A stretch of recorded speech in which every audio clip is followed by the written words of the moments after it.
आज हम देखेंगे इटली के एकीकरण में गैरिबाल्डी का योगदान। क्या योगदान था गैरिबाल्डी का इटली के एकीकरण में? हेलो फ्रेंड्स, ये चल रही है हमारी इटली के एकीकरण की सीरीज चल रही है। इसमें पहले भी एक वीडियो डाल चुकी हूँ, हो सकता है आपको अच्छी लगी हो, पसंद आई हो। चलिए इसमें भी देख लेते हैं इटली के एकीकरण में गैरिबाल्डी का क्या योगदान था। गैरिबाल्डी पेशे से एक नाविक था। गैरिबाल्डी ने स्वयंसेवी समूहों और कर्मचारियों को मिलाकर सेना की एक टुकड़ी बनाई जिसे लाल कुर्ती कहा जाता था। इन्होंने स्वयंसेवक जो भी व्यक्ति अपनी सेवा से आना चाहते थे, उन लोगों को इकट्ठा किया और एक टुकड़ी बनाई जिसका नाम क्या रखा? लाल कुर्ती। कहा जाता है जिसे लाल कुर्ती कहा जाता है। अपनी सेना की सहायता से गैरिबाल्डी ने सबसे पहले सिसिली और नेपल्स पर आक्रमण किया। कहाँ पर आक्रमण किया गैरिबाल्डी ने सबसे पहले? सबसे पहले उसने सिसिली और नेपल्स पर आक्रमण किया और इटली और दक्षिणी इटली के कुछ भूभाग पर अधिकार कर लिया तथा विक्टर इमैनुअल के प्रतिनिधि के रूप में वहाँ की सत्ता संभाली। उनके प्रतिनिधि के रूप में उन्होंने वहाँ की सत्ता संभाली थी। 1862 में गैरिबाल्डी ने रोम पर आक्रमण किया। आक्रमण करने की योजना बनाई थी, किंतु काउंट काबूर ने इसका विरोध कर दिया। गैरिबाल्डी चाहता था कि मैं रोम पर आक्रमण करूँगा और उन्होंने एक योजना भी बनाई थी, लेकिन जो काउंट काबूर थे उन्होंने इस योजना का विरोध किया।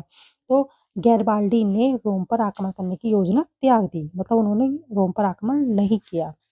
इसी बीच काबूर की भेंट गैरिबाल्डी से हुई। अब काबूर और गैरिबाल्डी आपस में मिलते हैं। तब गैरिबाल्डी ने दक्षिणी इटली के जीते हुए सभी क्षेत्रों को विक्टर इमैनुअल को सौंप दिया। गैरिबाल्डी बहुत ही नेक और एक गरीब किसान थे, बहुत ही अच्छे व्यक्ति थे। उन्होंने जितने भी प्रदेश जीते थे, जितने भी राज्य जीते थे, वो सभी कुछ उन्होंने विक्टर इमैनुअल को सौंप दिया।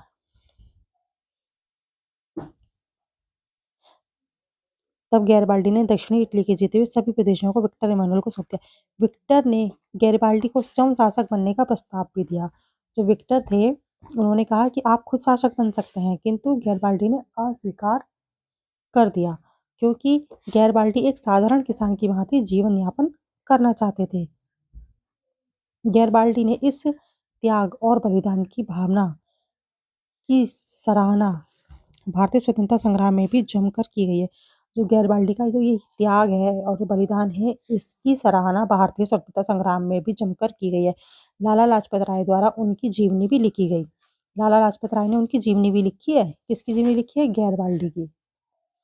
और उसमें इनके त्याग और बलिदान को बताया है। 1862 ईस्वी में काबूर की मृत्यु के बाद गैरिबाल्डी और विक्टर इमैनुअल ने मिलकर शेष इटली को एकीकृत किया। अंततः 1871 में इटली पूर्णतः एकीकृत राष्ट्र बन गया। ये था गैरिबाल्डी का योगदान इटली के एकीकरण में। आई होप आपको ये वीडियो पसंद आ रही होगी। अगर आपको मेरी वीडियो पसंद आ रही है तो मेरे चैनल को लाइक करें, शेयर करें, सब्सक्राइब करें। Thanks for watching.